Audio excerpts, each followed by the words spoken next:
Navigation absent. That's wrong.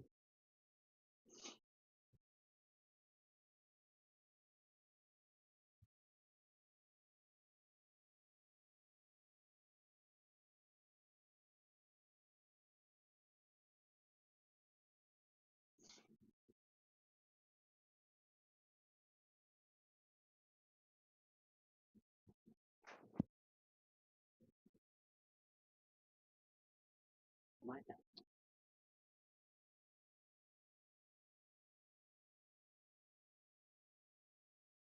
I'm Alan. And I'm Sean, and together we host the Prancing Pony Podcast. Every week I explore Middle Earth with Sean or with other co-hosts lately, with in-depth analysis and plenty of nerd humor, from The Hobbit to Lord of the Rings and more. It's a great way for first-time people to experience J.R.R. Tolkien's captivating. And for longtime fans, it's a deep dive into their favorite stories. So if you're ready to take the next step into the most beloved world in fantasy and become a part of a vibrant, active community of listeners, then look for the Prancing Pony Podcast wherever you listen.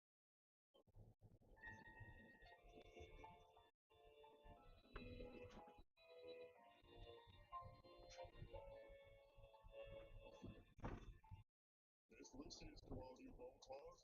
Shadow Deputy Black on it to the Sneaky Dragon. Knocked off our latest bed. Go off without a lick. It's a mixture of star-demon seeds, spliced cold brew, topped with skewered apple chunks and cherries. One nip of this notch is enough to scratch that itch to be a lich. Previously, our adventurers were deserted in the desert with nothing but a caboose to their name. But after scavenging supplies and traversing scorching sands, they finally found their first signs of civilization. A pyramid. Hot shot to a libation. Sleep it to the seclusion glow.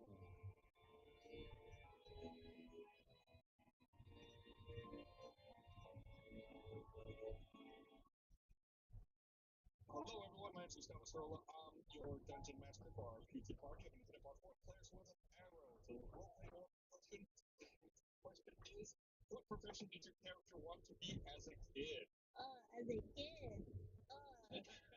You mean currently, right? Yeah. If you don't mind introducing yourself, your character, and then answering the question for your character, please. I go first. I need to think about this. I'm Barbara Dumpleman. I voice Elga Von Brath, who is a female half-elf vampire barbarian.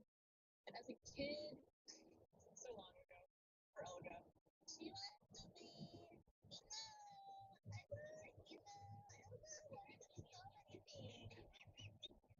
I'm sorry. I feel like almost Elga, when she was young, it was so long ago that she wanted to be something that isn't a contemporary occupation anymore. It's come and gone. I think when I was younger, I wanted to work at the morgue. Because, some people imply it that, you get to learn about the human body, which as a young girl, I was very curious about. My brain, finish your sentence for you before you did it. And my brain says, like, Elga wanted to work at the mall. What she wanted to do. She wanted to work at the NTNs. What's it called? That's right. Hey, it's me, Willie Gibson. I play Chimpaney, Tiefling Rogue. Purple Nurple, everyone. Hey, it's memorable. To you. I find Purple Nurple to you. I think Chip wanted to be a pizza cook. He wanted to make the pizza. He loves eating pizza. He always brings a smile to his face. And he wanted to see smiles on other people's faces. He wanted to be a pizza maker. Chip was great on a pizza box. I feel like we had a little podcast show with Gus. He was the dude being like, oh, let me okay. What? It wants me to drive here? Wait a minute. It should be canonical now that Chip Is also really has a right? pizza cutter in his Oh, Tom. Arsenal, yeah. Yeah. I think it's good for slitting throats. You just like roll it right across. Somebody who can enchant. Yes, it's not taking me through the normal route. I will trust the GPS today. No mail today. Do you remember what he wanted to be when he was a kid? Warning, warning. Warning, warning. Intruder alert. Intruder alert. Sounds like those robots from World of Warcraft. Warning. Fine. When did Barney give up on that dream? Just a hero. I mean, there's heroes everywhere. Bus drivers, teachers, janitors. You know, they come in all shapes and sizes. It's very true. Even the guy listening right now at Subway who's making a sandwich. You're a hero too. Make that joke. He's making a hero sandwich. Oh, nice. That's my one joke I get for the whole race. I wasn't giving inspiration to return now. Dang it. I'll take it. I always do that. I'm not the jokester, I'm not the funny man of the group, and whenever I do actually make one, I already got an inspiration. You're very funny. I'm Sean, by the way, the very funny guy who plays Mathieu Contisus, who's an Arab from jokester, and Mathieu was Mathieu, but like, I thought it would be very helpful and interesting to be I've always loved reading and learning and teaching myself every single day. And so it seems like easy access to all the information. It's a quiet place, it's a reflective place. You know, so I love the library. You like the quietness, Matthew. Do you like partying with us every day, every time? The nice quiet party. With negativity. Okay, the four of you travel for several hours across countless sand dunes. Your joints are aching, your clothes are caked with sand and sweat. You peer across the horizon for any sign of progress, but all you see is more wind. That wasn't there before, was it? Something stands tall above the dunes, piercing the sky with a soft pull. Is that a pyramid? Alright. After some deliberation, y'all decide to make camp for the evening before proceeding any further. So everyone can take a long breath. Actually, if I don't need to take a long rest and I don't actually have to sleep, can I use that time for whatever I want? Yeah, it's Mateen time. Okay, Mateen. Here's a taste of that. What's Mateen time like? Honestly, in character, Mateen's getting a little suspicious of something. Oh, really? Mateen is not necessarily immediately trusting of everybody. We've only been together for a while, so I'm you know. Nothing that anyone's hiding from each other or anything that anybody does in private. What does that entail? What's your investigation involved? Yeah. What are you looking for? Yeah. What are you looking? You're asleep. You're asleep, man. Yeah. You're asleep. I need Chris to beat me up. Go to sleep. Oh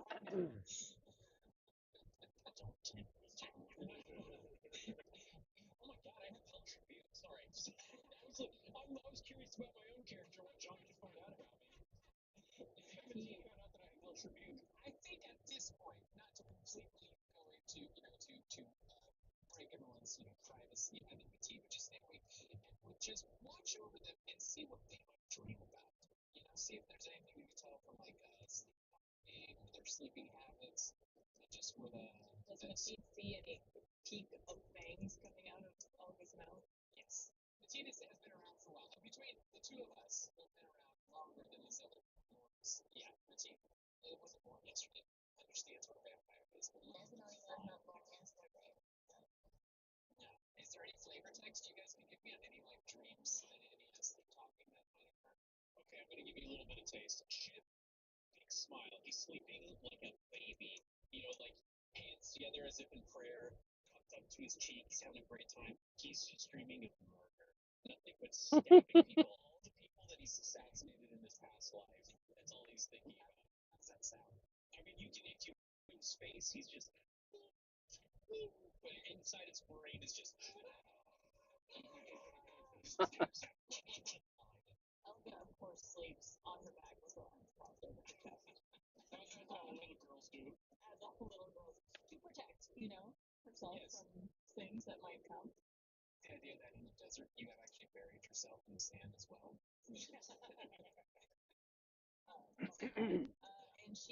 is probably just given like the phantom bites. Like, and dreaming of flying. Oh, damn, this road is pretty steep downward. 100% drool. Because she sleeps on her back, it comes out both sides.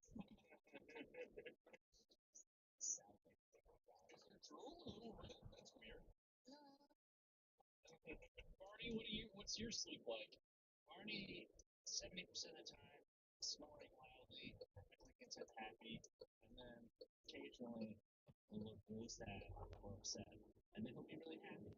So he's kind of like a dog that's having a dream. Barney's back like just one of his legs like start kicking a little bit. Yeah, they keep looking at him. I'm surprised he doesn't have a magic CPAP machine or something. The also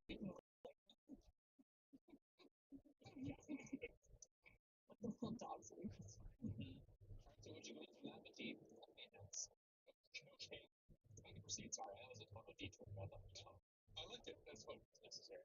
Everyone, go ahead and make me a perception check. 16. 17. 9. 16. For Barney. So 16, 17, and a 9. Wow. Mateen, we'll start with you. Perhaps you spend a little bit more time than expected studying everyone, so you're not really looking around, paying attention to the surroundings. You're just kind of focused, maybe processing all that you've learned throughout the day. The three of you wake up to the faint sound of someone yelling in the distance. You open your eyes and realize it's daybreak. You squint past a few booths to see three stiff figures in a huddle, and as you empty the sand from your ears, able to make out the cries.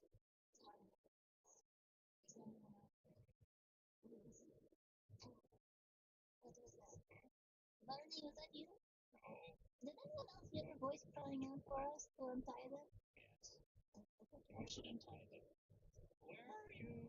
Which direction's pyramid to us? From where you are, it's kind of off to the north. But these cries are kind of going that same I direction. don't understand those kids dare to drive in the road with that electric scooter like that, and he didn't have any reflex or anything. I just assumed that's the last time we'll ever see her. Like when it gets darker, Well, we don't know it's more not about them, easy to maybe, spot but them maybe in they're a scared. blue jacket. Separation anxiety. Anytime Mateen leaves, they're like, oh no, object permanence. Mateen's gone forever. I would have told my son he was not allowed to drive Should we if see we the were figures? living here, Yeah, like past dudes unless he had like this yellow jacket or something. and I assume that's what Mateen kind of focuses in when they take to the air. And in that area, you get like a little bit of a better view. Maybe the sand's not blowing as much once you get up into the air a bit, Mateen. But you can see three figures appear to be a fourth figure in the sand.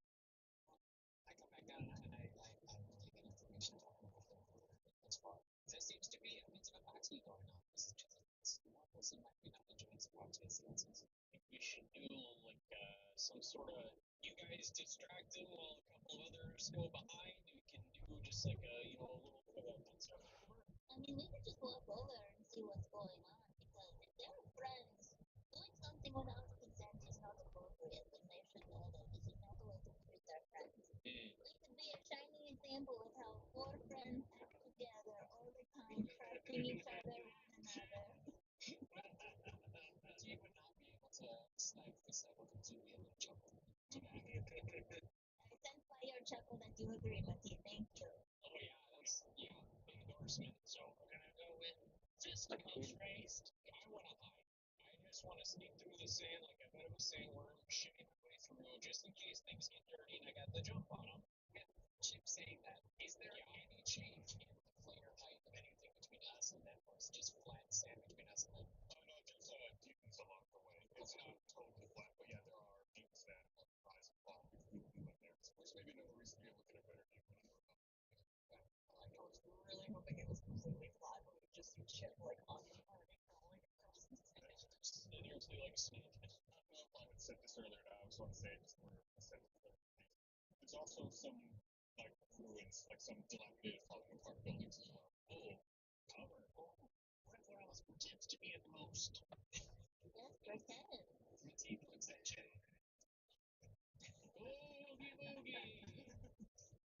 Sadness is already that's one of those speech tics that we have got highlights at this point. Oh, so sorry. Maybe we should just walk over, Chip. If you want to be sneaky, go for it. do you do?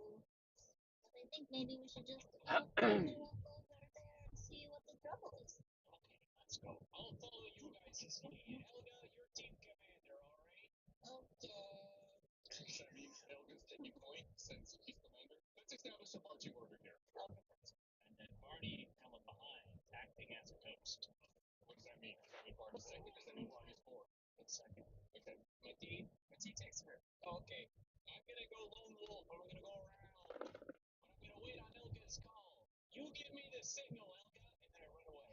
It's not establishing a signal. He's already got. He can't hear what the signal's gonna be. He's just gonna have to guess. Alright, so Helga, you begin casually walking over in that direction, leading Barney minus Chip, who's flanking off someone waiting for a signal. And Helga's version of trying to be casual is she's just like we're pretending to chew gum and like whistle and look around. That's it. Helga, do you also have like real casual like Husker du om batteriene må byttes på Vågsenteret i år? And the other one is Eller bytta du de når du var der sist? Ja. Skjermen? Nei, den har jeg ikke sett ennå.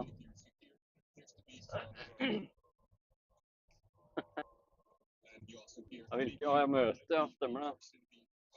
Jeg er på vei hjem fra Spydeberg nå. Ok, fordi jeg brukte opp det siste i stad. Da kan jeg kjøre innom Automax på vei hjem nå. Ja, du har? Er det bare en sentral der, eller? Ja. Ja, men da kan jeg kjøre innom der, da. Jeg er forbi Tomter nå. GPS-en foreslo å kjøre bakveien, så jeg regner med at det er noen kaos på hovedveiene. Ja. Ja. Jeg har fått tatt 2, jeg da, så da. Det var ikke så store, da. Ja, men det er bare AI-en som har putta ting, og så driver jeg bare flytter de ting jeg ikke... Men det... Ja, nei, ingen av jobbene er lagt til som ticket. Han har bare lagt til på kalenderen, sånn at ikke jeg har... Ja. Da er det nesten like greit å bare ta en liste, og så velger vi selv hva vi trenger. Sånn egentlig.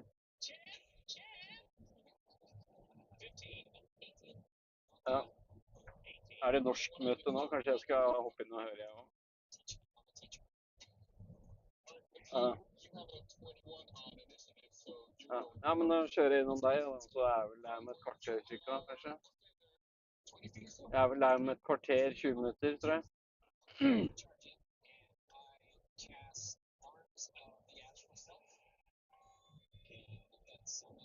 Ja. Ja, nå ringer jeg deg etterpå, da, så nå er jeg utenfor. Jeg tror jeg må dra med en gang, fordi Linnea har sånn der håndballtrening etterpå, så... Nei, det... Ja. Så gøy, da får du 10 år til med FAU og alle de...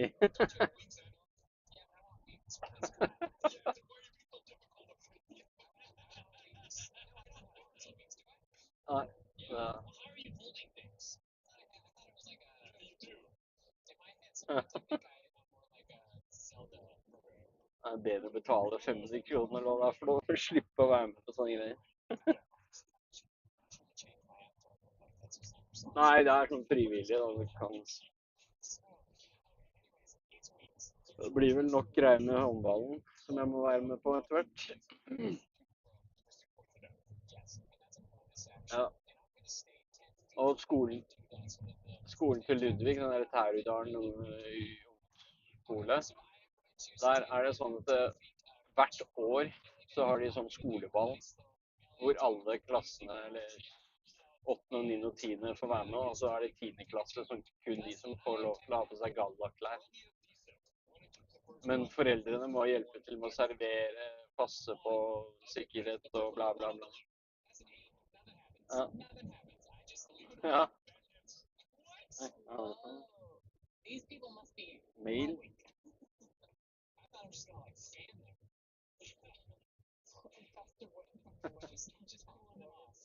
Ja. Ja, men da stikker jeg innom deg. Skal vi se. Nå skulle jeg må til venstre, jeg nå til Lillestrøm. Nei, til venstre i Oslo, men ikke. Ja, jeg får bedre. Ja, jeg tenkte å ta bakveien kanskje, men for det er jo kø innover som helvete på morgenen. Men apropos, jeg må ringe kundene og spørre når jeg skal møte opp.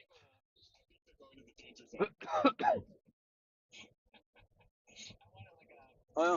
Ja, kanskje det. Ja, Vågsenteret, er det her, ja? Ok. Jeg kjører forbi der nå.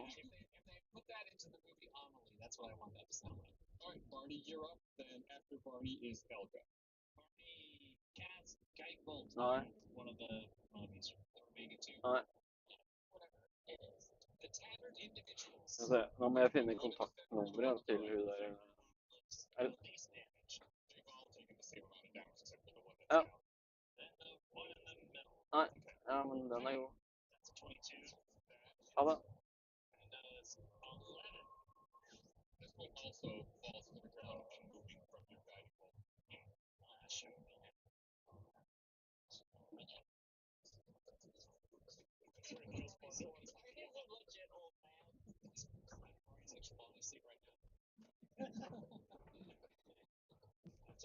That's it for Barney? Oh, Barney, efficient. Okay. Elka, you're up, then the creature that's tied up and... How much distance between the creature, sorry, the last standing thing, and the person who's in the stand? Not too far. I think let's call it 15 feet. I mean, I'm just gonna go and swing my great axe. All right. Go ahead and make that tackle. Can't wait to find out these guys were coming up to Richie for an autograph. 100% they're going to be good guys. I think 50. That hits. Damage is... Lucky for you, he did not have anything. So that drops him. He also falls to the floor. It also falls to the ground, unmoving. And then, I don't know if I know, but I would like to go over to the person who's being buried this and help pull them out. Sure, why not? Are we out of combat? Yeah, you're out of combat at that point, but I'll let Elder go ahead and continue that. You hear a voice from across the dune say, "Did you send the signal yet, Olga? Can I come out? Can I attack?" No, I thought you just stay where you are for now, just in case. You see a purple thumbs up come from over the dune. You got it! I'm just kidding. You come join the party. I slid down the dune. Ow. Elga, you walk up to the hole and you find someone who's mostly buried, bound by rope, struggling to free themselves. Make a strength check. My God, this laptop is so That was slow. pretty strong. You managed to pull the figure out, and you recognize her pretty immediately. You saw her not that long ago. It's the mummy. From the parade. Correct. Yeah, not a mummy, the mummy. Thank you so much. I really appreciate what the Lord has done with me. Oh, you're very welcome, mommy. Mommy. Chip approaches, pulls out his arm blade, holds it up to her face threateningly. Then smiles and cuts off the restraints. Hey, let's get you up. He pats her off the dust in the sand and, hey, goodies, no, there you go.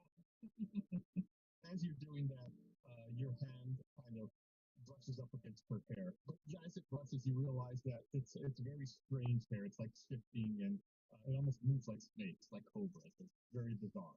Oh, what have you been doing to your hair? Those locks are so luxurious and nice. What's your routine? Chip and Elga, the two of you, since you're up close to the money, why don't both of you make a perception check? Is it a leave-in conditioner or something that you're using? I do it too. This is accurate because men don't know how to take care of their hair. What does Chip do?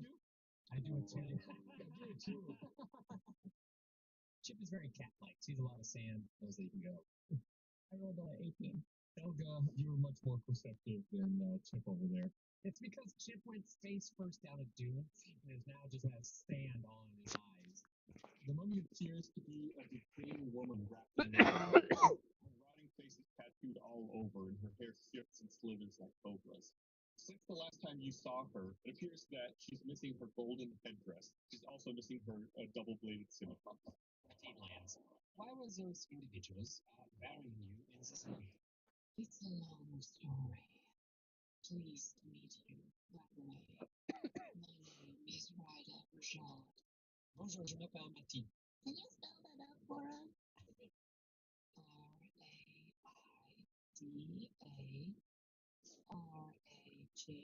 Raidad. My name's Chip Haney. Pleasure to meet you. Yes, you as well. I was betrayed by my priests, electors. Specifically, I left my mission. My headdress of the antique was stolen by someone else who was calling themselves the true pharaoh. Then I was unceremoniously led out here to this fate. Sounds like a bunch of Judas priests. That's right, I know rock and roll. I'm a bit of a metalhead on the weekends. Chip, Continue. I think you need to go hide again. Okay.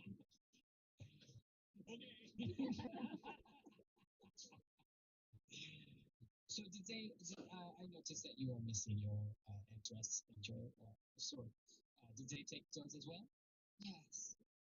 My headdress was stolen by the impostor, Petter, who was claiming to be the new pharaoh, and I was left without it.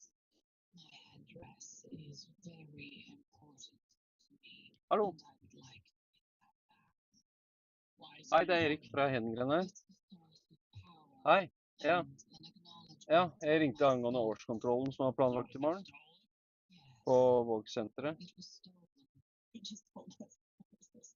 So it's like the Å ja, governing stemmer det. body Har du sendt meg det nummeret? How were you put into the higher up position? Skal vi se, da skal jeg dobbeltsjekke den. Ja. But like, is this like a royalty thing? Ok, ja, men da... Ja, nå ringer jeg han, jeg, så slipper. Jeg ser den nå. Beklager. Ha det.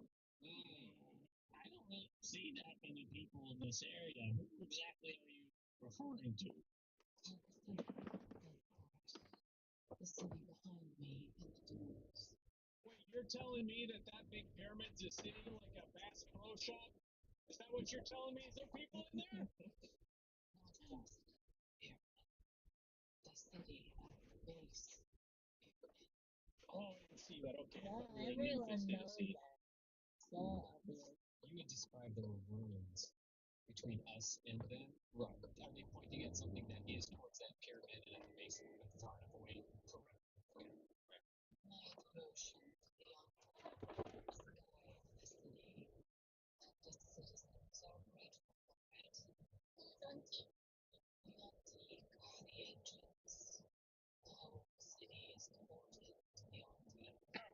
We perform sacred rituals and offerings regularly to the antique. And you said there was this true pharaoh. You certainly did you get to go look at this once? They were difficult to see. They were wrapped up in purple. They were like tall, short, muscular, skinny. To be a muscular human. Did you catch any green veins? Big smiles? Yeah. Maybe smiling. They had a lot of teeth. Yes. Smile. Very familiar with those who are smiling. Look at Chip. Big smile. You know, it is very unfair when people take what belongs to you, and this does not make me very happy. So I think, And I'll go with my 14. we should help, right? We should help Mommy find her crown and her swords. Yeah. Did you call the mom? I mean, the Mommy, Mommy, sorry, mommy, sorry.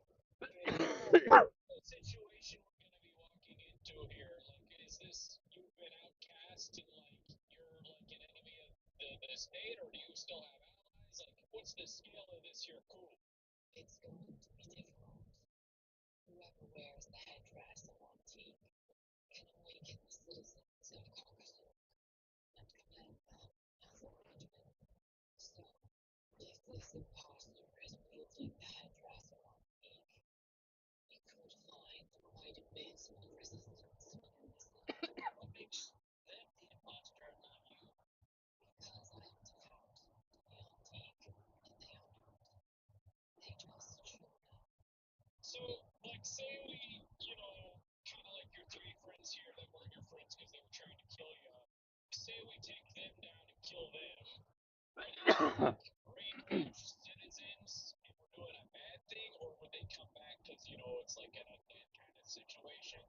Every citizen of Caucasus who serves the Antique is essentially given everlasting life, so that is not something you need to be worried about.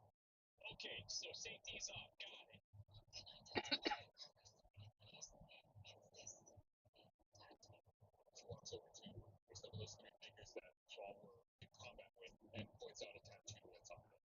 Caucasuan easily with this tattoo.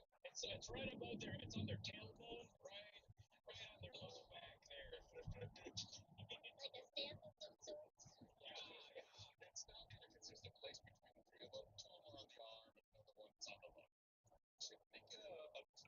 I'm listening to Teams meeting, that's why I'm not speaking so much.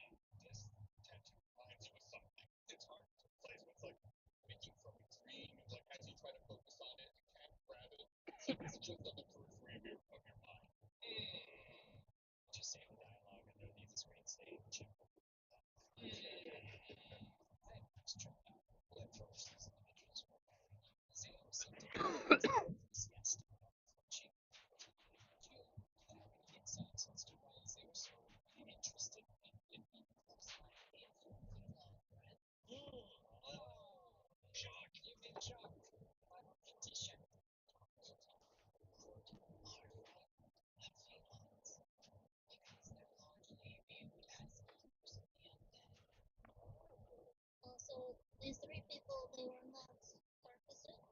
Yes, they were Caucasians. However, they served in the Horton army, were awakened and commanded by the headdress of Monty. Okay, so they were being controlled by the headdress to attack you. Very exactly. Yeah, they were chasing the kitty because they were scared of it.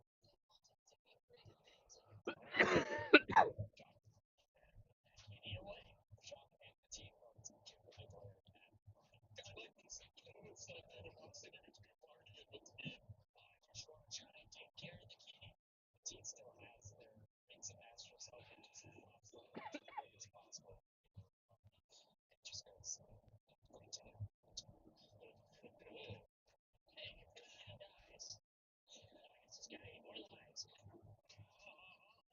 You dare touch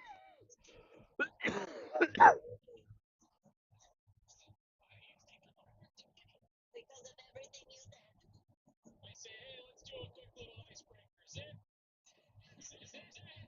No, your name is Kid.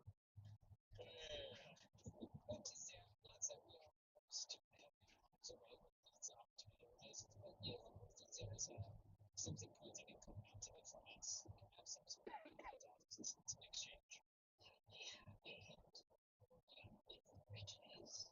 The one catch is that they're located at the pyramid of Monty, which is what you see off in the distance to my east. And you're welcome to anything once you help me recover the headdress of Monty and my scimitars. You know,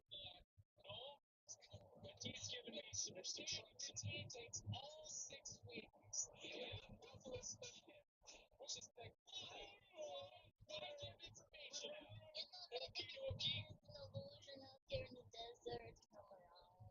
Maybe you think you think. We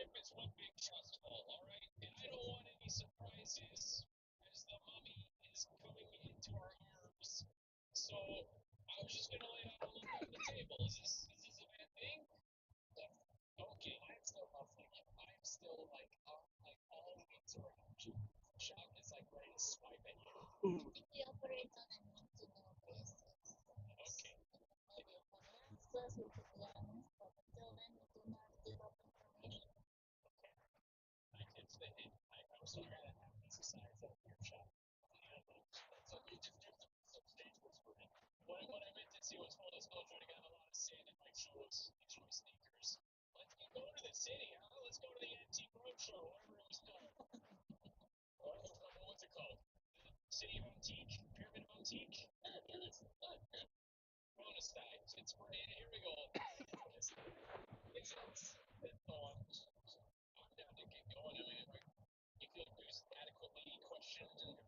Well, have we talked about what the money will do for us if we help? Just riches.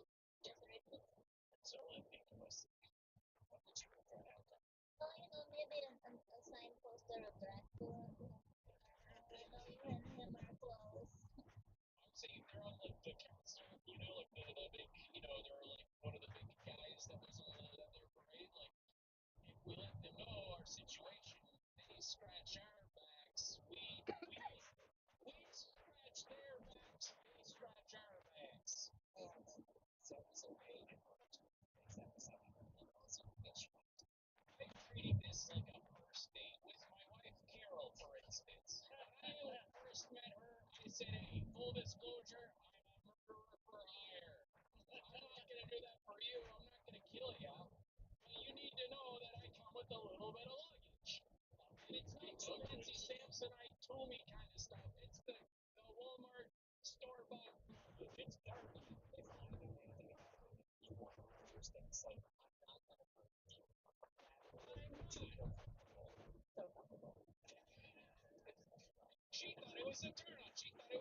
The more you tell us you didn't murder your wife, the more I think you actually might have potentially murdered your wife.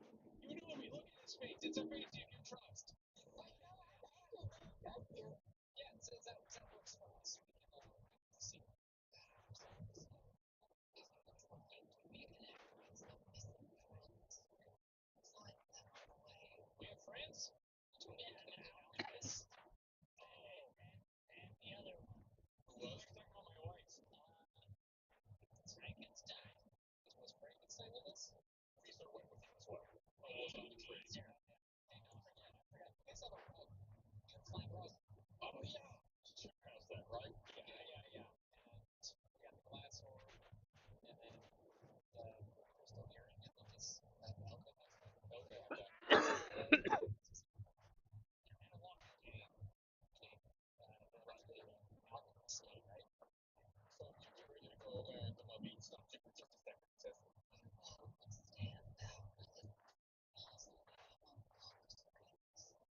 You carry that on you, don't you?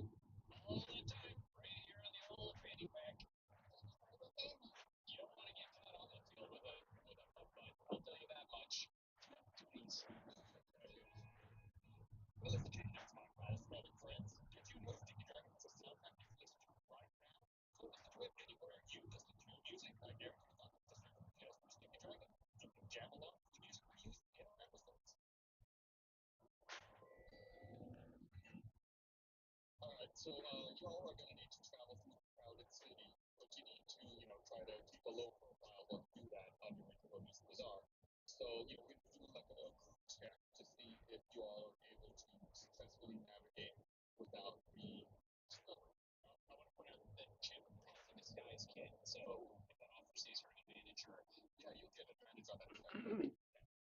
I guess everyone make a deception check. Chip, you get it at advantage. That's a 20. 21. 23. All right, Barney, your turn. 20, 21, 23. I think collectively we kind of. He's at yeah, disadvantage sucks. Well, no, if he has deception, he doesn't have disadvantage. That was just a regular one. He has disadvantage on spell. After your experience in Metro City, you all are getting better at it. So you're able to navigate the city using guidance from the mummy. You make your way past the into the sprawling city of Carcassonne. Every side is featured suggestive locals dressed in linen garb or coffee day. As you pass through the neighborhood, you take note that there don't seem to be any children running the streets. The mummy chimes in.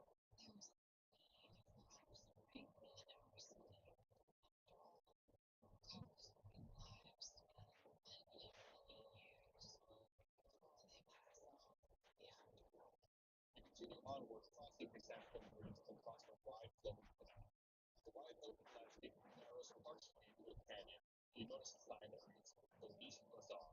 Everyone roll a perception. Okay, you probably stand out a little bit in this here crowd. Maybe I'm just a very short, older person. 7, 16, 22. 21. A gentle breeze drifts by, and you are immediately bombarded with a myriad of aromas: saffron, cinnamon, honey, and myrrh.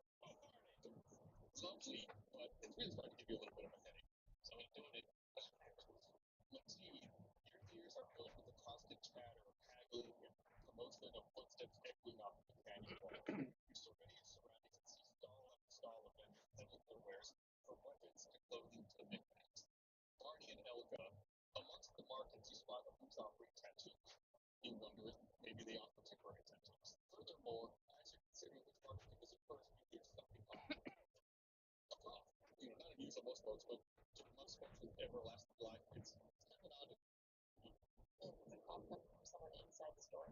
Yeah, they're in the market. Yeah, I want to make sure you're picturing like it's kind of an open market. You're not like in one specific like Open air market. yeah, lots of different stalls, selling furniture. What do you guys want to do? We should get those tattoos. Just, put them on the right way so that if people question us, we could just show them as we go along. Maybe they practice the art of henna. It's like a permanent semi. It's like well, it's temporary, but it's more permanent than the usual temporary. What's your character? Yeah. Okay. I'll go walk up to the tattoo person. Something. That's all. Yeah, it's a sign at the tattoo stall that it's ink. It's ISO. ISO reeks of rosemary and brimstone. It's a lovely smell. Oh, you smell so good. Mm, thank you. Hello, Tamara. I'm I'm listening to a Teams meeting with the company, so I'm not talking too much at the moment. Talking. Oh no, my AirPod lost the left one. Is there a way you could do like a temporary one so you could try it out for a little bit to see? Talking about economics and boring shit. Oh, he's got the wrist.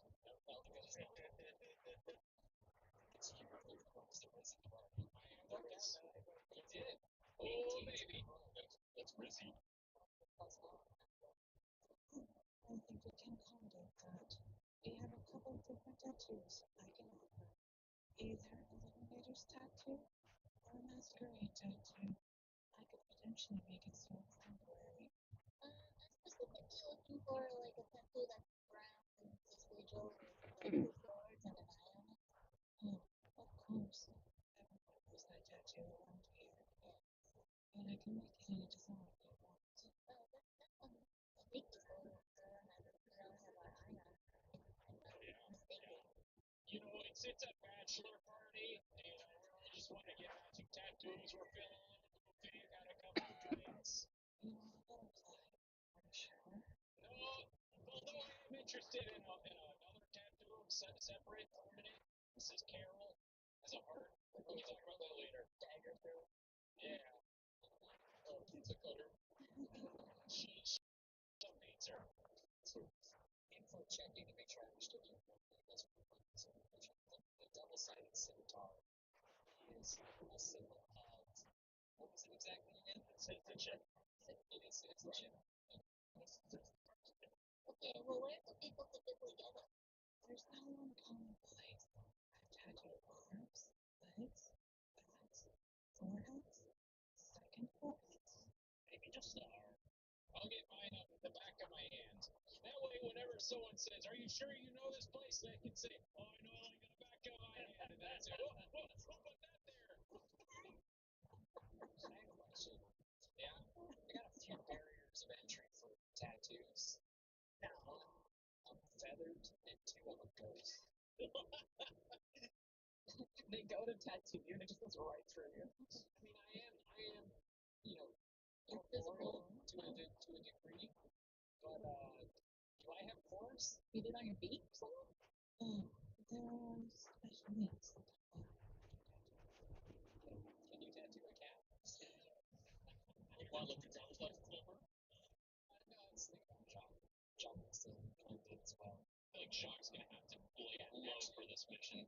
He has a overhead scarf. Jacques is in the little hood of the scarf on my shoulder, crouching and kind of hiding. That's all where Jacques likes to hang. From the teeth, hip Jacques. Holy shit. Give you like a little back hip. Yeah, it's biscuits back there. Biscuits back there. He's the best. Okay, so the back of one of your hands, which hand? Left or right? Oh, we'll go with the left hand. Okay, I don't know if you said where you wanted it. I'll get it on my forearm, on the inside of my forearm. Which part? The right one. Okay. It's not trick questions, but I'm just like curious so we Just know. for details, yeah. Yeah, whatever. Next to 40 points. Barney or Petite? Yes, like back of the forearm. The inside of the forearm? The inside of the chin. You don't mind grabbing one end of my skin. It's a lot of skin. I pull his sleeve up and realize he's completely tatted up, like a full sleeve. I'm really getting loads. That's very good. Just to verify, I think you were holding up your left hand, Christopher Barney? Okay. Is that where the other one's at? The two? I think I said it was on their right arm, and I was thinking like their upper arm. On my right arm. Okay. Yeah. Petite goes for the maximum arm thing, so Petite. Chip. Same hand as well as Chip. Fully trade center. It's okay, guys. It's my bachelor party. Okay, the tattoos are on the house. What's copper to silver are on you? How much? So one silver is 10 copper. I have so much copper. So that was 20 each. 80. Okay. Copper. Would that be right? Yeah. Okay. Well, so did Jiffy pay for a tattoo? Oh yeah. Oh, sweet. Bang. All copper. Thank you. Yeah, I was gonna say all pennies. Hey, here's a little tip for you, and then I give you one additional copper piece. Tipping isn't necessarily even a custom here. I'm a big shot. What can I say? Thanks, Spender. No, my name's Jim. So we get our tattoos. Yeah. Okay. You each get temporary tattoo. Everyone said temporary, right? Everyone gets a temporary tattoo. Yeah. And you're still out and about in Tony's Bazaar. Where's that clock coming from? Like 17, 16. Seems like it was coming from a customer at one of these stalls, like 3 stalls over. I walk over and stand next to them. There's not a closet next to them. I do it next to that.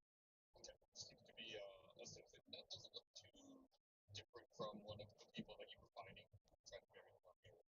Wrapped up, kind of stiff humanoid. But I'm just a bad people. Possible. What maybe they would do? They look like the people that were burying the mummy. They cough. Yeah, I cough next to them. People don't really seem to take too much note. Okay. Look at the Jade's jars. Open this stall that's locked eyes with teeth, smiling a big smile at you with teeth made out of various metals. Pretty cool wings you got there, friend. Jesus, this guy's retarded. So where am I saying it from? By the way, if you want to make me uncomfortable in public and you want to remember what to do this, don't acknowledge my existence when I'm shopping. It makes me want to flinch out the door. What can I help you with? Everything's 20% off today, and if you go in the back, there's a sale rack. You ain't strong enough to save a child's life. Do you want to sign up for this thing? For you and I think I'm the same at this. I just want to be invincible. In front of Jade, you see your And it's no, you look at them and they're jars, and each appear to have like a different animal that's on the top, like a stopper for the jars. Oh, you're there too, Tim.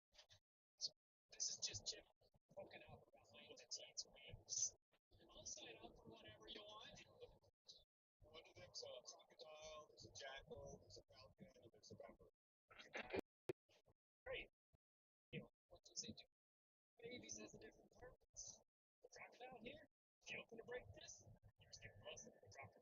Man, you expected it would give you advantage on straight face checks.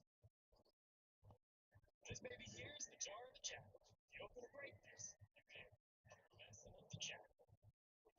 increase your AC by 3 for a minute. Yeah, that's like 10 rounds of combat. You also don't need food or drink to sustain yourself. Are you here also talking to Tim? He locks eyes with you and says, "Where'd you get that?" He's pointing at the rug.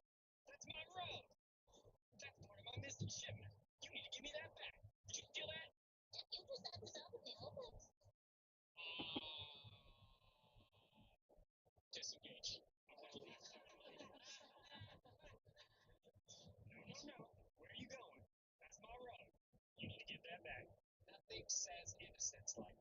yeah, make a deception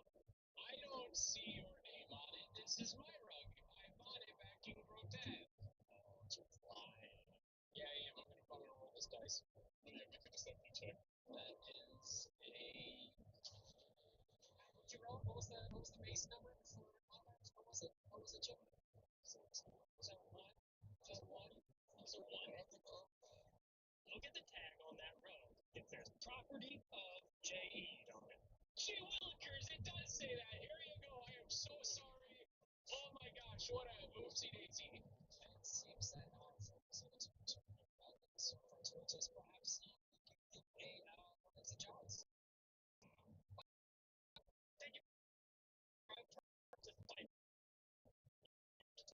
Theoretical.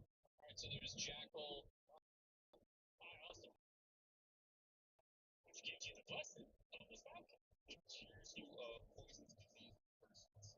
Gives you resistance against poison damage.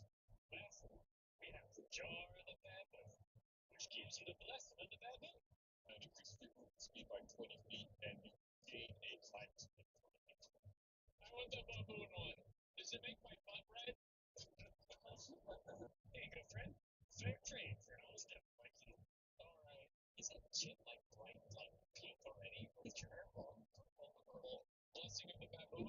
jar of the baboon. If you join up with him. Alright.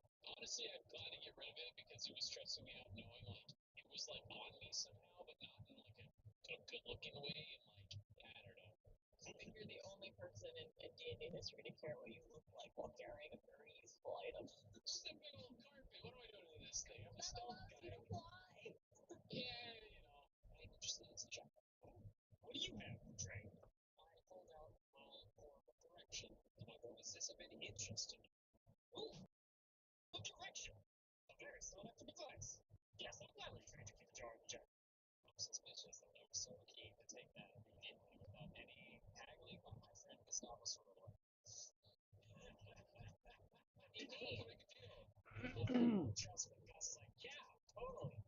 Hello. Yeah, I'm driving home from work. I'm also listening to a Teams meeting.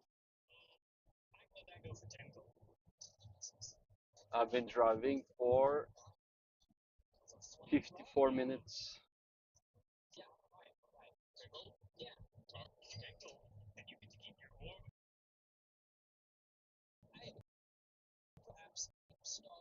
So I have about 37 minutes left. Still, I'm home.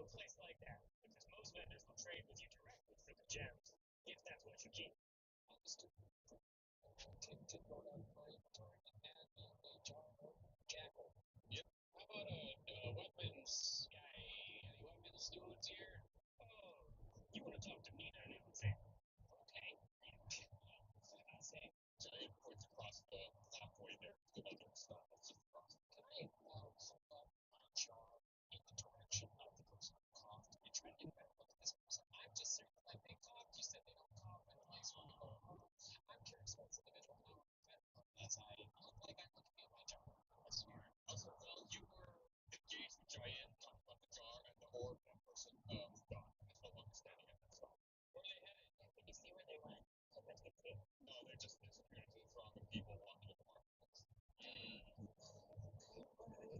Oh, thank you for the subscription.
Yeah, I usually stream every day when I'm driving, and also at night when my daughter is in bed, I'm playing games.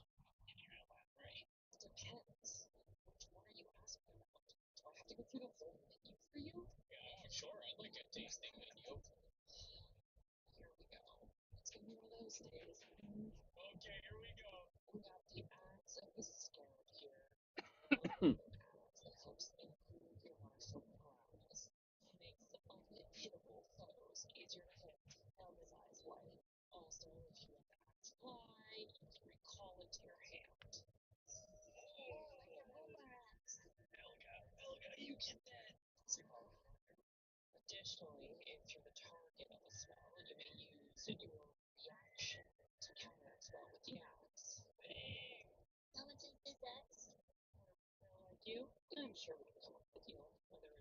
Maybe a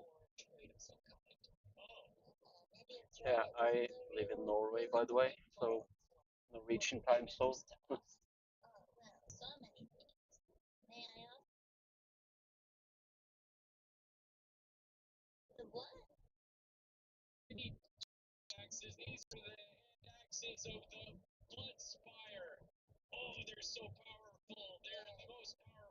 Yes, many generations they have been passed down and have done very aggressive damage to many fools. Yeah, I usually stream every day.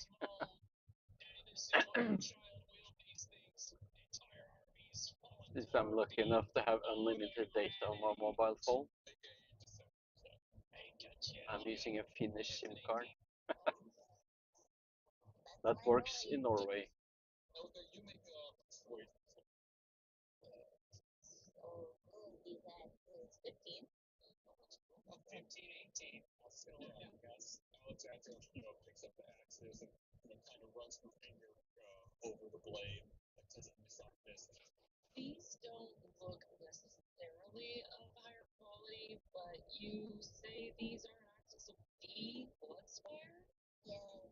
Yes, blood inspired. Yeah, I do enjoy gaming, so and I have So many generations. tried fixing my microphone setting on the PC as well, so it sounds much better. Since I stopped using Windows, I had to redo everything in Linux. This from my inventory. Oh, I know. Don't move, and I could take down the whole bazaar.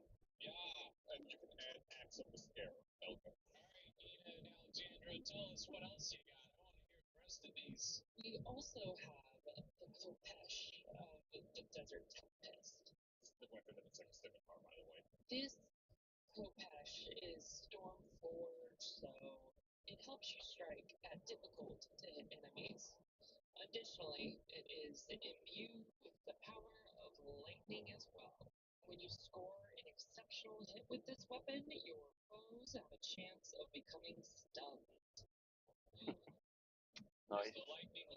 Party in February with the company. Woohoo! Oh, that's What gonna be if I so trade awesome. you one axe of the I'm gonna stairs maybe not live stream the whole trip up to the mountain because our company is gonna rent a hotel there in Gomobu, which is about 3 or 4 hours, no, 3.5 hours to drive.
Yeah, I'm listening to a Teams meeting with my company. I have AirPods in my ears. It's like an economy meeting and stuff. Right now it is -5 Celsius here.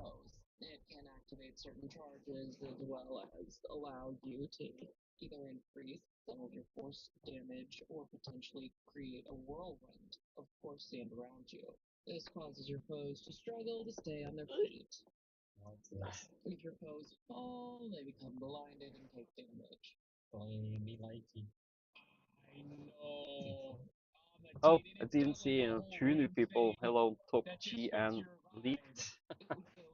I thought this was Tamara that was writing.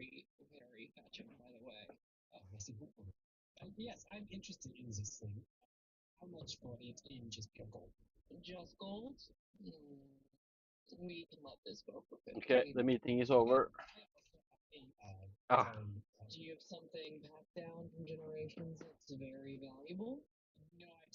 So many generations. info meeting number 1.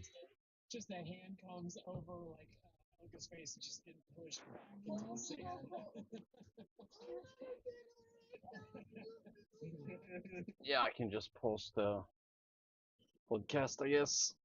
Ah, let's see how much time in 32 minutes. God damn it. 15 kilometers left.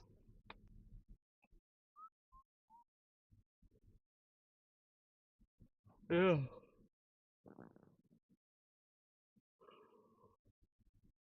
I was planning to play some maybe Divinity originals in Definitive Edition tonight.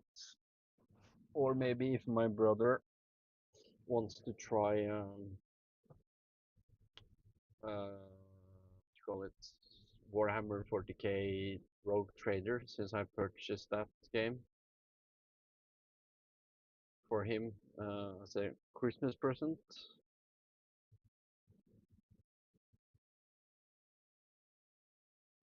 I have not tried fishing in the ice. My father, do you have like that thing you need to make a hole in the ice though? Sure, he's driving without lights. That's not something the police likes here in Norway.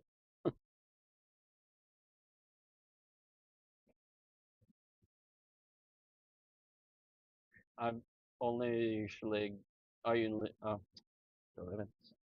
I usually only fish in the sea at summer from a boat because then you can have the fishing line after your boat and you drive like 4 knots or something slowly, then you can get a lot of fish.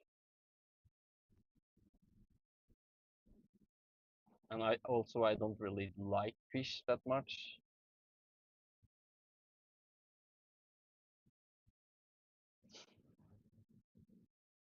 It's not my favorite food. I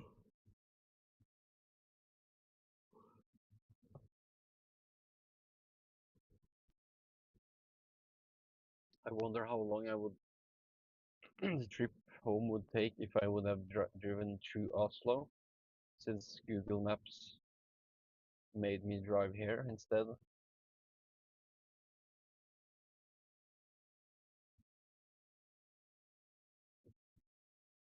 Yeah, I just my gaming PC. I just deleted or haven't deleted Windows yet, but I've been using it for 2 weeks, I guess. But I have been using Linux or Ubuntu Linux on my gaming server for 3 years, 4 years or something. I mean, it's just so much more stable than Windows. And I installed Linux on my laptop as well.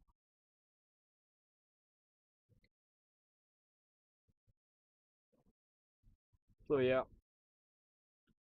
I also installed Linux on my father's laptops because yeah, I chose Linux Mint on those laptops. He usually only checks the mail and web pages, like newspapers and stuff. So,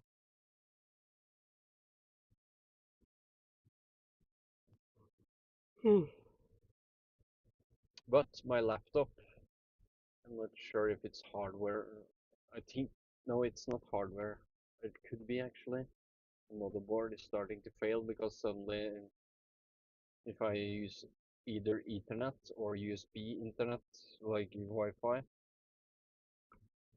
it randomly just stops working, and I need to restart the laptop for it to work again. That's really annoying. Yeah, I think the last Windows 7 that or Windows that didn't have any bloat was Windows 7, because Windows 10 introduced it. Like, I went down from using system idle memory.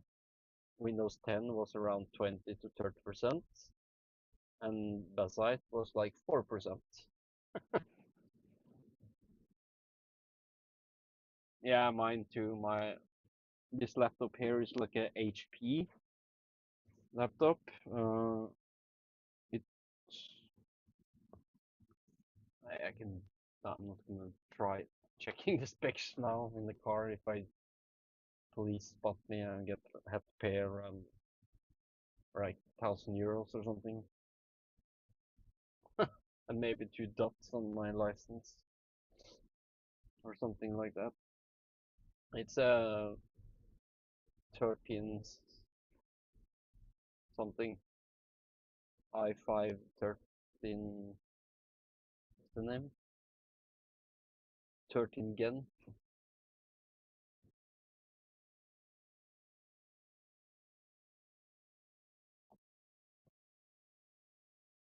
My private laptop is a 4th Gen Intel. But my new gaming PC, or I'm not gonna buy a new one for a long time, but my new GPU is gonna be AMD because it seems they're much better for Linux. I have an AMD 7700 AM5, so I think that laptop is gonna last at least, no, PC is gonna last at least 8 to 10 years.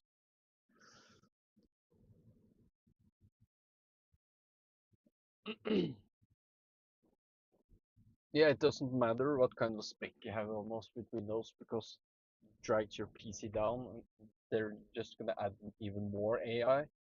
I read they're even gonna add the AI shit to the Windows Explorer as well, like the file browser. So yeah, you have to disable all the snooping and shit because Windows is just taking advantage where they can.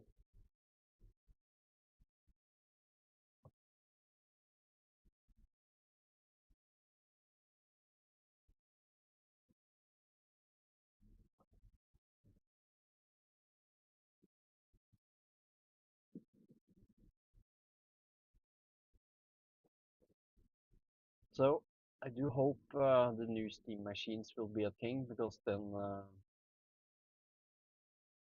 no wait, they already had AMD GPUs in those.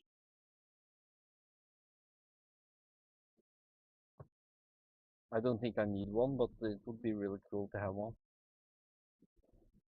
But it's gonna be pricey, so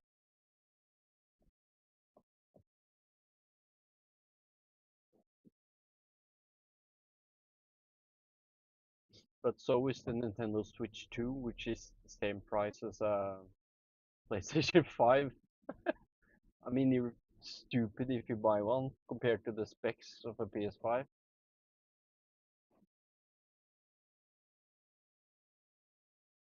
It's the same, if I remember correctly, it was the same specs as a Xbox One.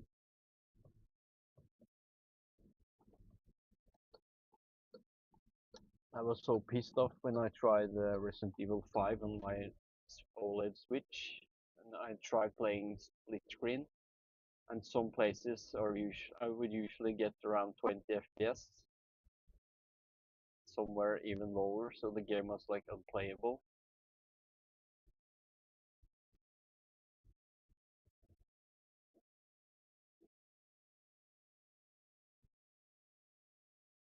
Yeah, I really like that PewDiePie, his movies about Linux, they're really funny. If you haven't seen them, you should watch them. He has also converted. He has gone almost like a tinfoil cap guy. He makes his own AI models running natively on his home PCs or something, and then I think the only thing he still has left is a good Gmail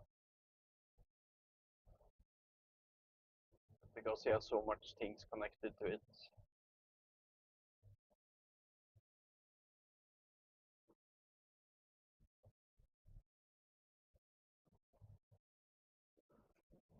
I'm using a Norwegian company for my email called Runbox, which is pretty cheap. They have servers here in Norway, so. And I got a 14-day uh, free trial for Proton VPN from my friend.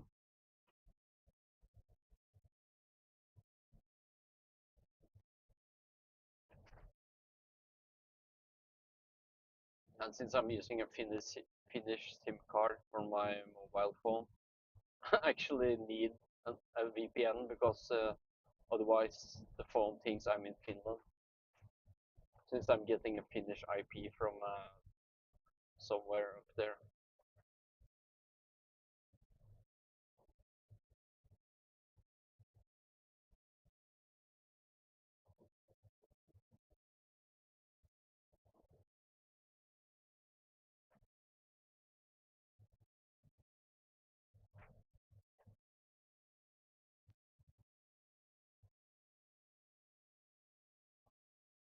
Yeah.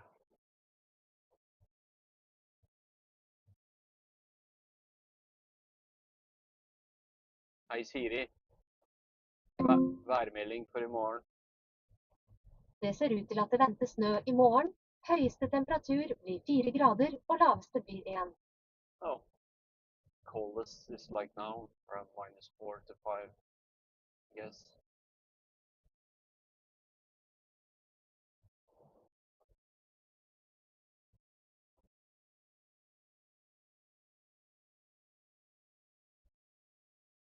Now I'm gonna drive almost. I guess I could do that. I could drive by an airport, Norway's oldest airport, called Kjeller. They have an all F-104 jet mounted.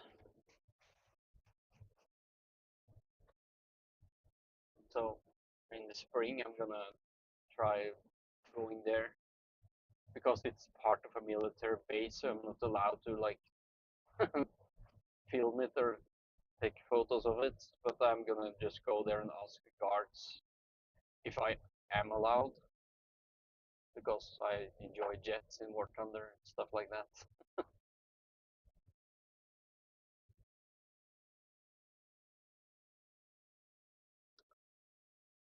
The F-104, and the Germans called it the Widowmaker because so many pilots died flying it, apparently.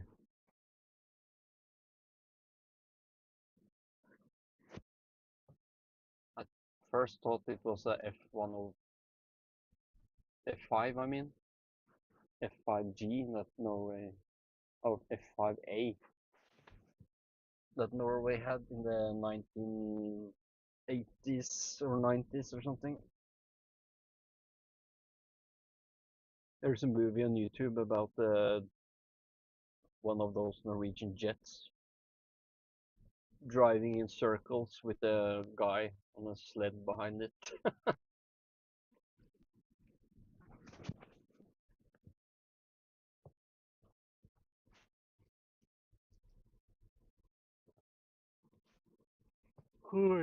So boring.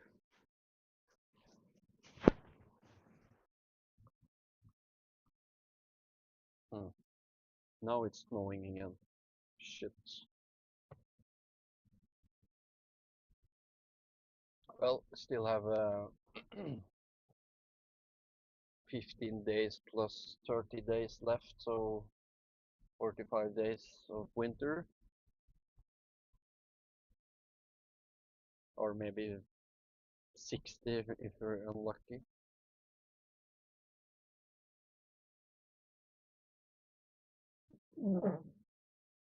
At least the past recent years, the snow has starting to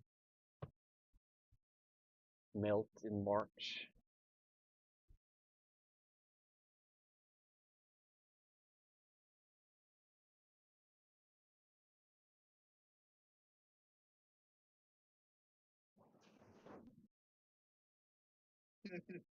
Well, let's see. Maybe listen to something new.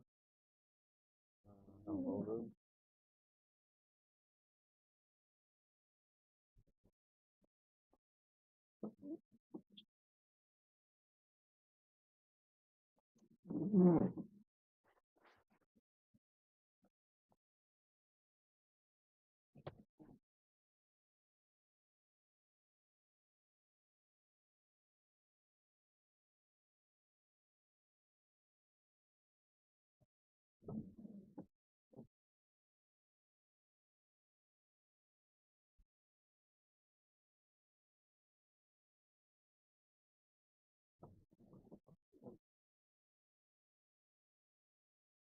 And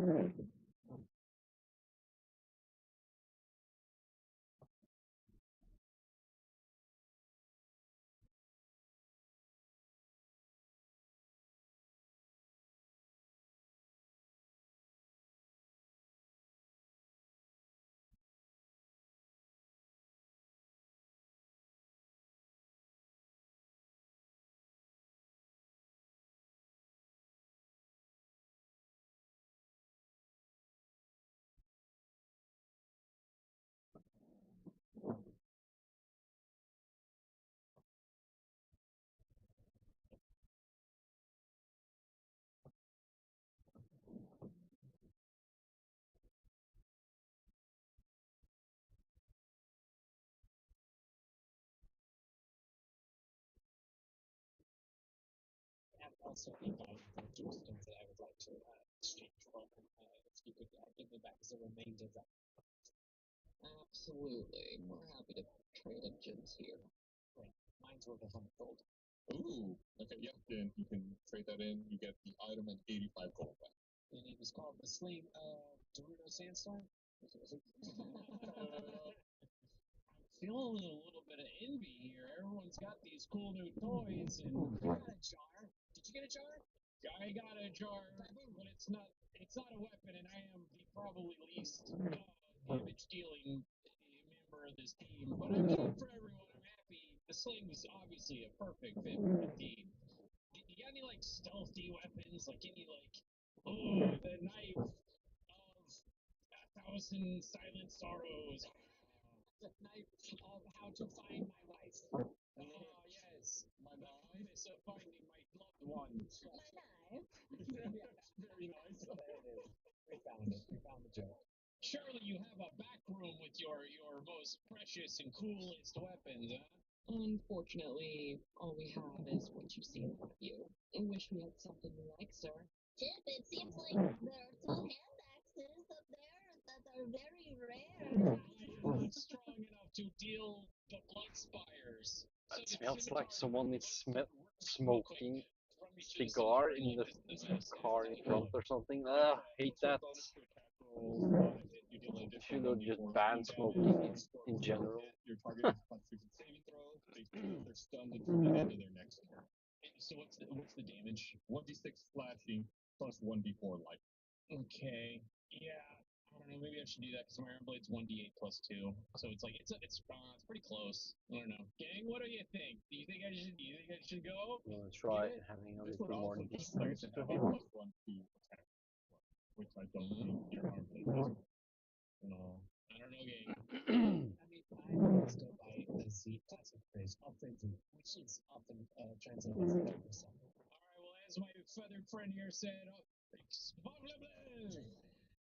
Hey, let's make a trade. I think you just said something very offensive in my language. Oh, forgiveness. Okay, so in my many journeys across the land, I've discovered crazy things you wouldn't believe. Oh, are we trading a story? Somehow everything has gone dark and there's a spotlight on ship. Visiting the scary area. It was Area 52 or 15? 15. The team stands behind ship and starts gusting up some wind to make it all mysterious. The wretched land of Area 15. I came across a food so horrifying and powerful. I am one of the only ones to take it with me on my travels. May I present to you the green screaming lollipops? I have 3 of them. Oh, very rare item. Double trade.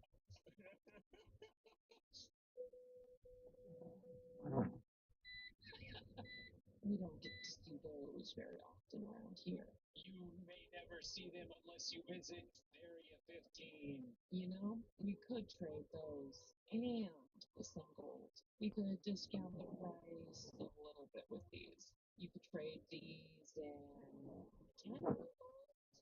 what the heck? That sounds like a fair deal. What's copper to gold? It says it in D&D Beyond. Okay, so you said can. So okay, here we go. Here's Yeah, we're gonna listen to something else. A new podcast I haven't listened to before.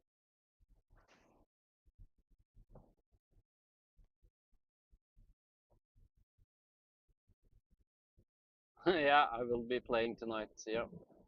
Masters, and welcome to the Prancing Pony Podcast, where every episode, the good stuff comes in pints. West to Hall, my friends. I'm Sean Marchese, the real life Lord of the Mark, and I'm here with the man of the West, the Aragorn to my Aemir, Alan Sisto. Thank you, Sean. Folks, we have a confession to make.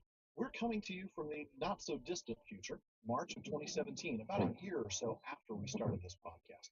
Now, why would we travel back in time and invent a time machine in doing so to come back and talk to you, listeners of the first episode of the Prancing Pony Podcast? Took a lot of work to build that time machine too. You're not kidding. We wouldn't have done it except for a very good reason, and that reason is to give you just a little director's commentary from the future. Really, just to give you a chance to hear what we sound like now.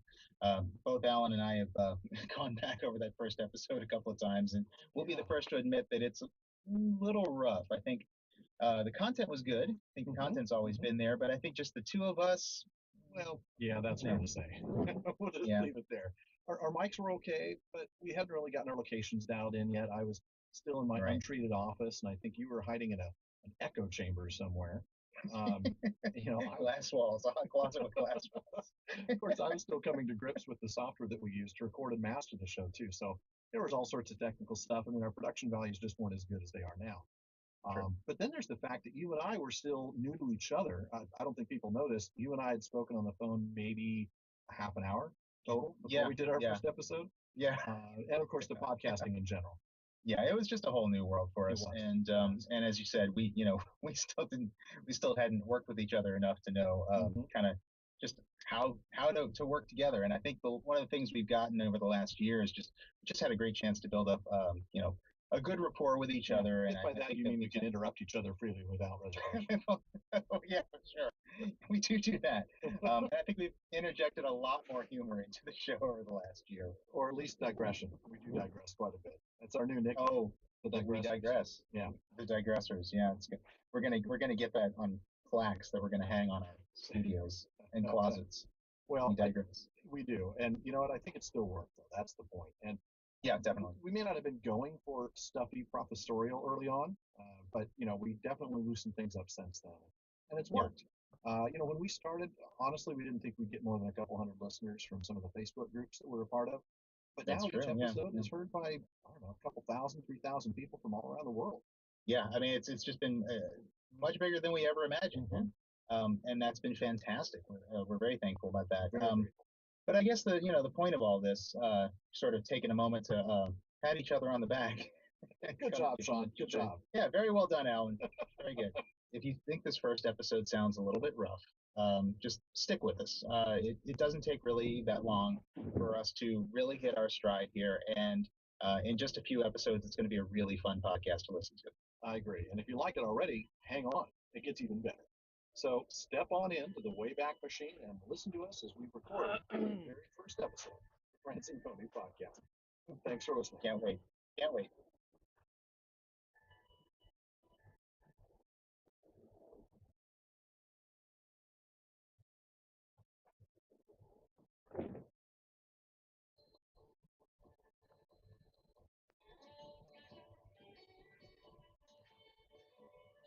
Hello there, little masters. Welcome to the Prancing Pony, another podcast, not the end, but the good stuff still comes in pints, I assure you.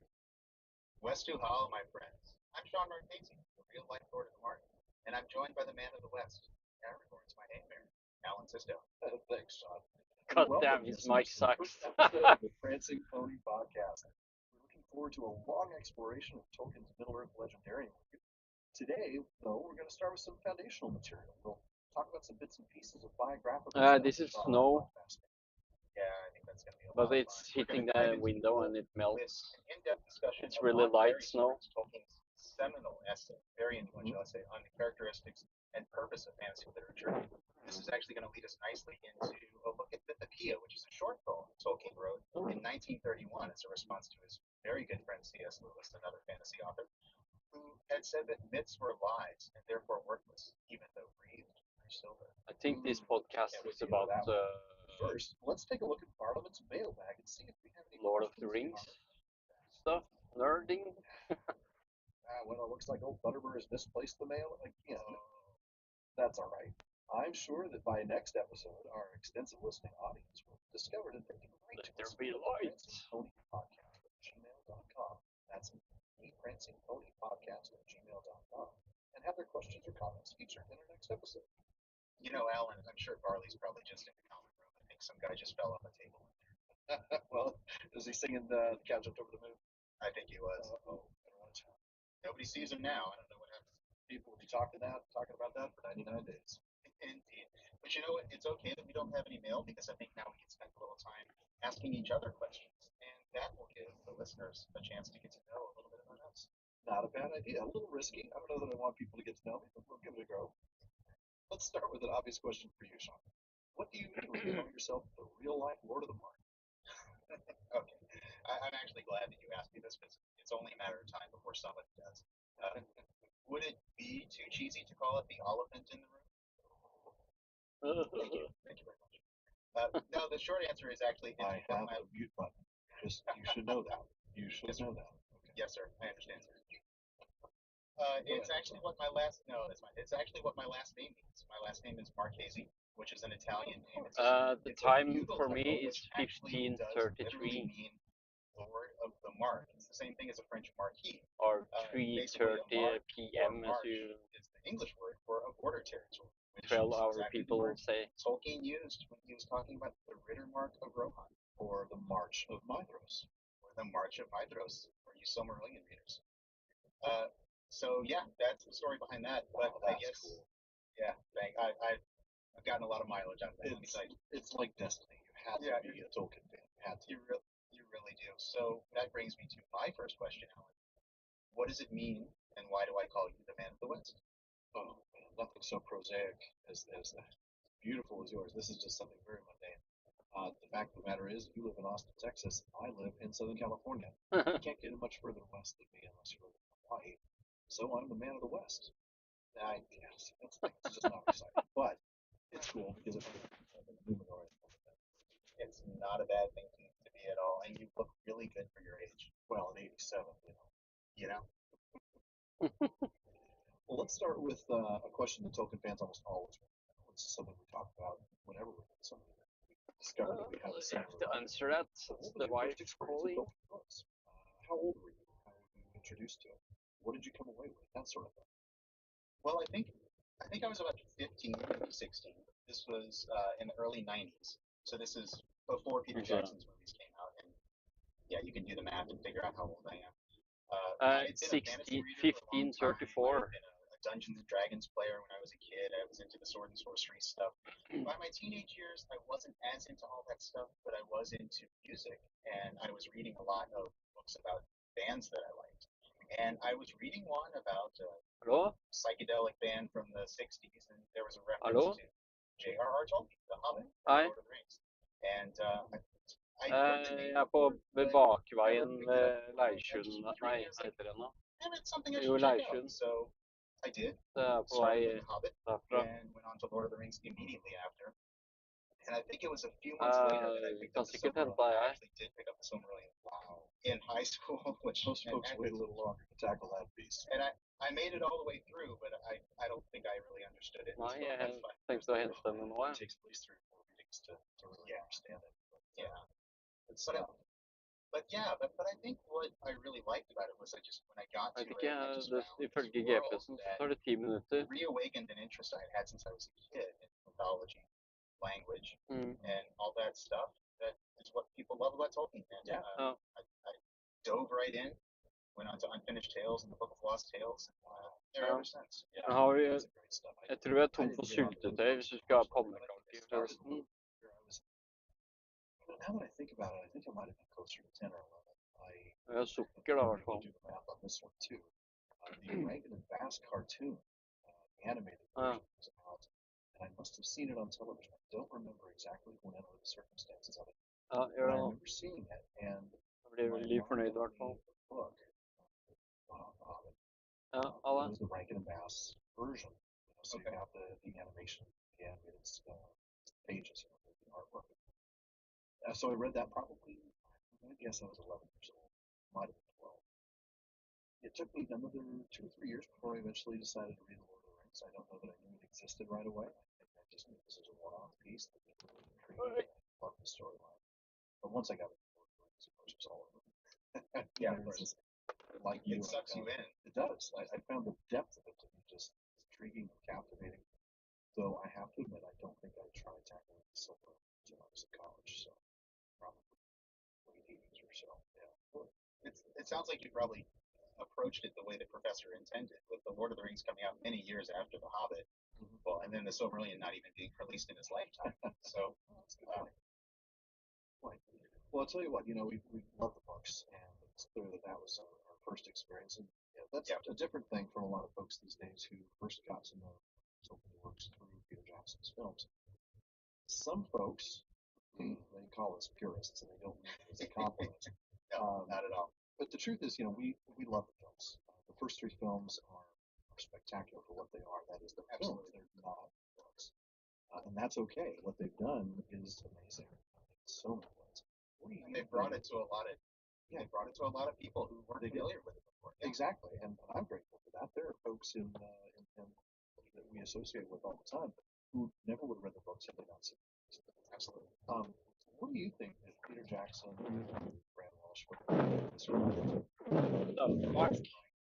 The censor is crazy sometimes. I think it's probably, I guess, probably the sense of depth to the story. The fact that each race and nation in Middle Earth, for lack of a better word, really feels like a different race from the others. The art direction and the casting and the costumes of the Shire look different from those of Rohan or of Gondor or Lothlorien. And this goes, even to the music, and it really feels like a world of different peoples. A full and world, that, right. Right, A fully exactly. realized world. It is amazing. Yeah, absolutely. What about you? Well, if I were going to cheat, I'd say the best thing he got right was actually hiring Howard Shore to write the most amazing score ever. Yeah, But that's really cheating because that part isn't purely film. As can be tested by the fact that I listen to that score nearly constantly. But in terms of actually getting the story to film, I would say the sets and the setting. That is the John Howe and Alan Lee design. Every place, every location, everything felt like it was almost exactly the way I imagined it when I read. I never felt like this jarring sense of, that's not how I pictured it. Boy, they got that wrong. Yeah, there was none of that. Yeah. Oh, I had a few moments of that, but it was never about the setting. Right. There's always a few of those. Yeah. So that would be. So I've got another one for you. Sure. If you were a member of a particular race, or maybe even a particular character from Tolkien's world, who would you be and why? Oh, well, if I just had to pick a race, I probably would. Gandalf. I love Easy answer. the peace and quiet in the Shire. I love that agrarian, slower paced life, and I love the idea of a well-stocked pantry with a lot of breads. Indeed. That's a good answer, I guess. Perfectly happy to take up my Hobbit. Learn a few smoking tricks. Exactly. But if I was a single character, I have to tell you, I have a very soft spot in my heart for Faramir. I think he's the character that I most admire and that I would want to be. So, what about you? That's a really good one. Faramir, I think it's just that warrior scholar thing really resonates with, I think, a lot of fans. As much as I'd like to give a really cool answer, I think for me, if I had to say who I'm most like, I probably would be a Gondorian. I do love ancient history, studying the past, and thinking about the past. And obviously Gondor is very much about that to a fault, really, and I get that. But I would probably not be anybody so cool as Faramir or Boromir. To be Denethor. Well, that's probably a good thing. Well, that is true. Do you remember the Herb Master at the Houses of Healing? I'd probably be him. Just like rattling on about all the different names for the Athelas plant, but I have no idea what it's good for or how to use it. And you'd be schooled by Eowyn. I would be. Yeah. That those without swords can still die upon them. That's right. Well, at least you wouldn't be running on and on like Ira. Perhaps you'd have to. Well, let's just she's a character. She sure is. That would have been a funny character to cast. I kind of miss the people out there. Yeah. Okay, well, it's time for a lightning round. I know we need to get moving, so we'll do a quick lightning round here. We'll each respond, but keep them quick. No explanations, just answers. Lembus or Cram? Lembus. Lembus here as well. Elrond or Elros? Elrond. I'm going to go Elros on that one. Rohan or Gondor? Gondor by a little bit, but I would marry a woman from Rohan. Ooh, sword lady. I like that idea. It's a tough one. There's something about the Anglo-Saxon. Okay, that's not lightning round. Gondor. Faramir or Faramir? Oh, okay, I gave that one away. Faramir, no question. Bree or Lake Town? Alan, what's Yeah. the name of this podcast? Okay, I guess that was a pretty easy one. Bree. Yeah. No doubt. Yeah, Anybody because have the anything prancing pony was in Brie. Well, actually, I think that brings me nicely to the podcast. Do you see what I did there? I did. Well, I heard. So, very good. So I think let's maybe take a moment to talk about how we connected and why we started this podcast. Good idea. So you and I met through a Facebook group called The Silmarillion / Children of Hurin / The Hobbit / The Lord of the Rings. Kind of a long Our name. name is too long. Yeah, it's a bit long. Great group. Tremendous group. Over 4,000 members at this point. Fantastic group. And by the way, big shout out to all of our friends in that group.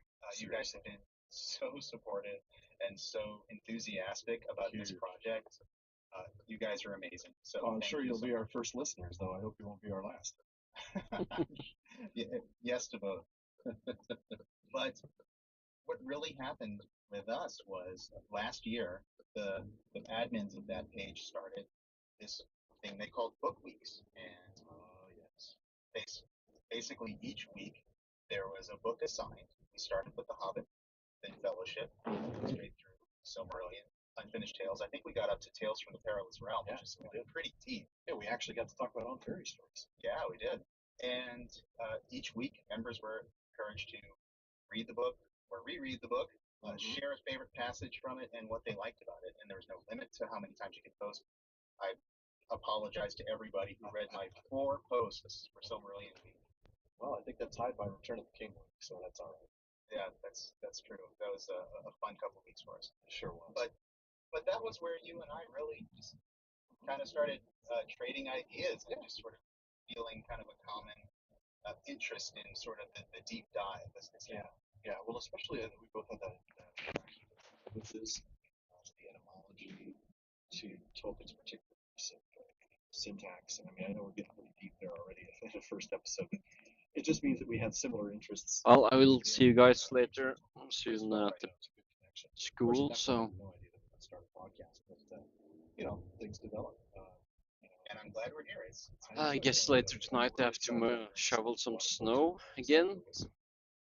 And so that's if it keeps on snowing. That's how we eventually decided to do the podcast. We touched on it a little bit in our teasers a couple weeks ago, but that mutual passion for not only Tolkien but for its languages, all that stuff. That's what we share. So yeah, I will see you guys later for some gaming, and hopefully my microphone is perfect then. Or otherwise I will try to tweak it even more.